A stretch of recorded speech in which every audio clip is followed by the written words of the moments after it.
Hey everybody, Todd here on the afternoon after the election. We normally start off the show with the theme music and then the tagline of "It's a great day to be a Wisconsinite."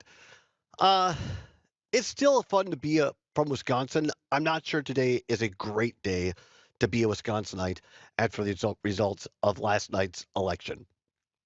Look, Donald Trump won. Let's put that out there right away. And up front, Vice President Harris is expected to have a concession speech later this afternoon. I want to go back to while we ended the show yesterday. And that was a story of my maternal grandmother, Marge Wallace, who grew up on a dairy farm, a small farm in southwest Wisconsin. My great grandfather did not believe that women should have an education beyond the eighth grade. She ended up leaving home and eventually became the dean, first woman to be a dean of a UW system school.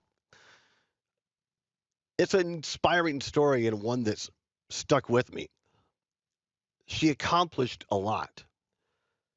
And here's one thing I know because she was full blooded Bohemian.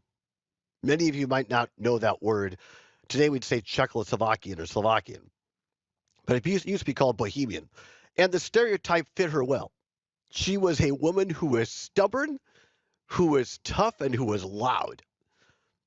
Back when she first helped start the University of Wisconsin Richland, women were not only not allowed to be on the University of Wisconsin Board of Regents, they weren't even allowed to be in the meetings.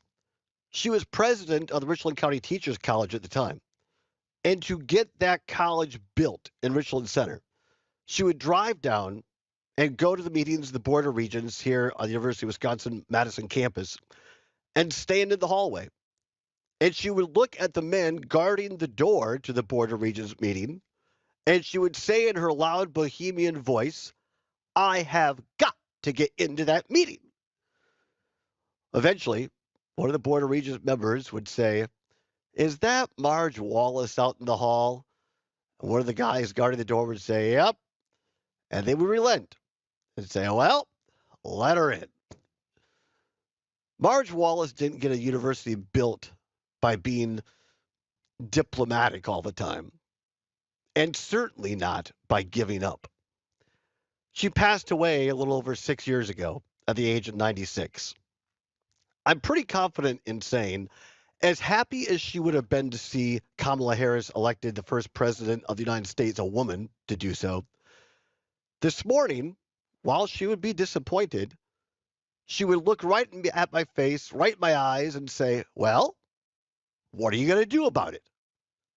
And that is why we're going to continue. Jimmy Valvano, the great basketball coach who eventually died of cancer and started the Jimmy V Foundation, in his most famous speech ever, ended it with the words, "Never give up. Never, ever give up." I have two people in my life who are fighting stage 3, either cancer or illness. You think they get up every day and cry for themselves and sit around giving up? They're still going because they have the energy and the passion to do so. We're going to take time today to talk about this election. And it's appropriate to have grief and anger, and that's fine. But by God, we are never giving up. We are never, ever giving up.